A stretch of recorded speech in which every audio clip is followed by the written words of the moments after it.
Isang mapagpalang araw po ulit mga kasangkayan. Ito po ang inyong lingkod, tr3bOr 22. Pagkakataon ito mga kasangkayan, may pupuntahan tayong training, isang basic training ng first aid mga kasangkayan. So kita tayo doon mga kasangkayan. Halina! So ayan mga kasangkayan, nakapasok na po kami sa building. Kasama ko si Janjan, si Muhammad Janjan, dito po sa Elite mga kasangkayan. Tayo na, pumasok pa tayo. So ayan po mga kasangkayan, nakapasok na po kami. Your class will start at 5. 5. How are you? Okay. Good, sir. From Al-Sahid? Yes, sir. Okay. Your training will be starting by 5 p.m.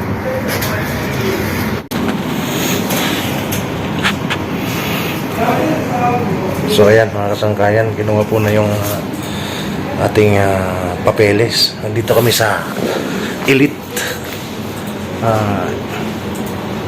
Elite and Training and Consultancy mga kasangkayan. Take picture? Mamaya, hintay muna tayo mga kasangkayan. So ayun mga kasangkayan, nagsimula na po kami. May pipild upan lang ng papel dito ngayon bago magsimula yung ating lecture. So maya ulit mga kasangkayan. So ngayon mga kasangkayan, tapos na tayo mag-field up. Hinihintay na lang natin yung instructor para magsimula yung ating training sa hapong ito. So hintay po tayo mga kasangkayan. Responsibility of a first aider.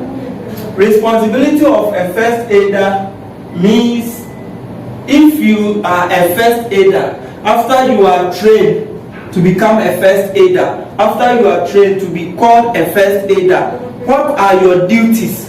What are your responsibilities? What are your roles that you have to play? Should in case there's a disease, should in case there's an injured person, should in case there's an accident, what you should do? That is your responsibility as a first aider. And the first aider is you who have been trained to give that care.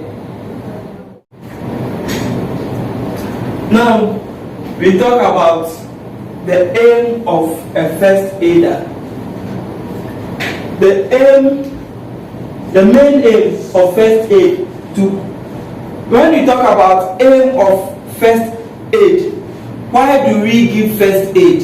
The reason we give first aid, those are the aims or the main aim of a first aid. So, to preserve life, why we give first aid is to preserve life. Administer immediate effective first aid to a casualty in order to save life. So when there's an injured person, when there's a sick person, you have to administer immediate effective. The administration should be effective. What you give to the person must be effective. Don't just give anything.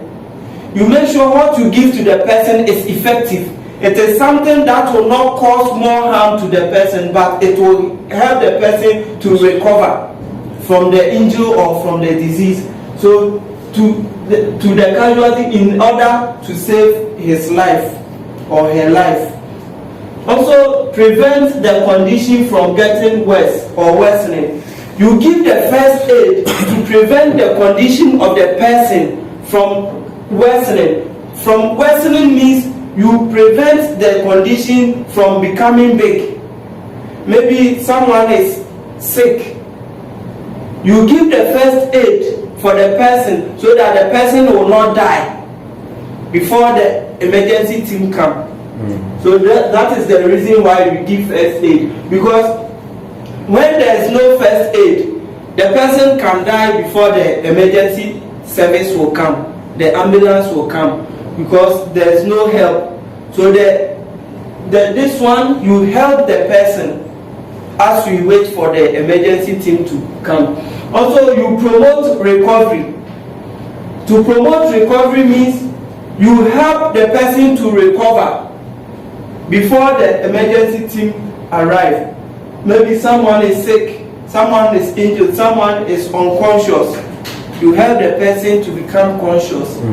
Those are the aims of first aid. That's why we give first aid.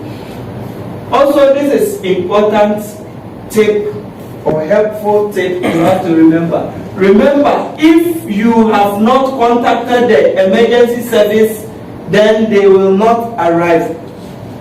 Without contacting the emergency service, they might not know something has happened, so they will not come. So when there's any incident or accident that you have to call the emergency team, without calling them, you can wait 1 day, 1 week, 1 month, they will not come because they don't know. So always you have to remember to contact them and give them information so that they will come through your information. Now, before commencing treatment, before you commence a treatment on a first aid, before you start to give a first aid of a casualty, the emergency first aider should ask for and receive the casualty's consent to treatment. If the casualty is unable to give their consent due to their injury or because they are unresponsive, you can assume their consent to treatment. Now, this one is telling us, before you start to give first aid to anybody who has become injured or who has become sick, you have to talk to the person. Now, why do you have to talk to the person? Because maybe you have to administer medications. Maybe you have to give medicine to the person, the sick person or the injured person. You have to talk to the person, know his health status. Maybe you know the person has eaten or not eaten, because there are some medicine you have to eat before you take. If the person has not eaten and you give that kind of medicine to the person, the person can even die. So you have to talk to the person. Maybe he has already taken some medicine that should not be interfere with the other medications you are going to give. So that is the reason why you have to first talk to the person, know whether he has eaten, he has taken any medication, the condition, how he is feeling. You talk to the person regarding that, and so that you know the type of medicine or the type of care or treatment to give to the person. And also, it's important to talk to the person, but should in case you talk to the person and the person is not responding, maybe the person is unconscious, he cannot speak. So what do? You cannot say he's not speaking, so you will not give him the care. You have to give him the care. So should in case you talk to the person and the person is not responding, then you assume his conscience and you give the care. But it's important to talk to the person first.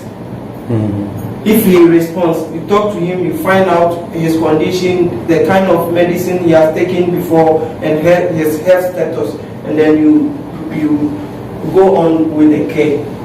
This is the first aid equipment.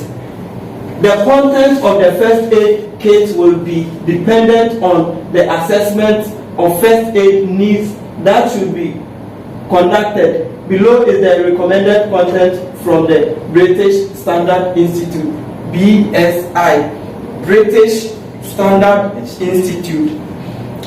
Those are the institute we all look up to. They provide the standards, they provide the laws regarding the first aid. So they give us this content so that when you are preparing a first aid kit, you look at this one and you use it to prepare your first aid. Now, the content of first aid is this: the contents, the items you need to have in your first aid kit, and then the type of first aid kit. We have small, we have medium, we have large, and we have travel. The one you use to travel when you are going somewhere, you can prepare your own first aid kit so that should in case there's anything you can use it. So here is a conforming bandage. When you do practicals after the theory, and I'll show you the bandages and the the content, the items. We have it. I will show them to you. So the conforming bandages. If it is small kit, 1 is okay. If it is medium, 2 is okay. If it is large, 2 is okay. If it is travel, 1 is okay. Also, we have safety shields. The safety shields, if it is small, 1 is okay. Medium, 1 is okay. Large, 1 is okay. And travel, 1 is okay. And we have eye wash. Before we have burning dressing. The burning dressing, if it is small, 1 is okay. If it is medium, so it's all the content. When you are preparing your first aid kit, you look at the first aid kit. Is it small? Is it big? Is it medium? Or is travel? Then you will know the number of quantity you put, the number of items you put. And also, that is why it's very important to write down your risk assessment. The risk assessment is going to help you to know the size or the type of first aid kit needed at your workplace. So when you have your risk assessment, you know I have to provide small or big first aid kit for my workplace, and then it will help you to know the items or content you have to put. Now this one, when we will talk about it as we go on. The number of workers that you need to provide. So when you have workers, maybe 5 or 10, the type of first aid kit to provide. And if you have more than 25, the type of first aid kit to provide. And if you have up to 100, the type of first aid kit you have to provide. And the kind of hazard present. Because every workplace, the hazard present is different. When you come to this office, there are hazards, but the hazards here are different. When you go to a garage, there are hazards. The hazard there in the garage is different from the hazard in this office. So your workplace, your risk assessment will determine the type of first aid you have to provide. So ayan po mga kasangkayan, tapos na po yung aming lecture, yung aming basic training, natapos na po siya mga kasangkayan. So nagkuha po kami ng paano yung CPR. Ayan, naghihintay na lang po kami ng instruction ng aming instructor kung pwede na kaming umuwi. So hintay lang po tayo mga kasangkayan. So ayan mga kasangkayan, natapos na po kami. Meron na po tayong certificate ng certificate of completion sa basic first aid and CPR mga kasangkayan. So ayan mga kasangkayan, maraming salamat sa inyong manonood sa ating video na to. Kung hindi ka pa nakaka-subscribe sa ating YouTube channel, mag-subscribe ka na mga kasangkayan. So ayan po, maraming salamat po. Ito po yung inyong lingkod ulit, tr3bOr 22. Nagsabing paalam!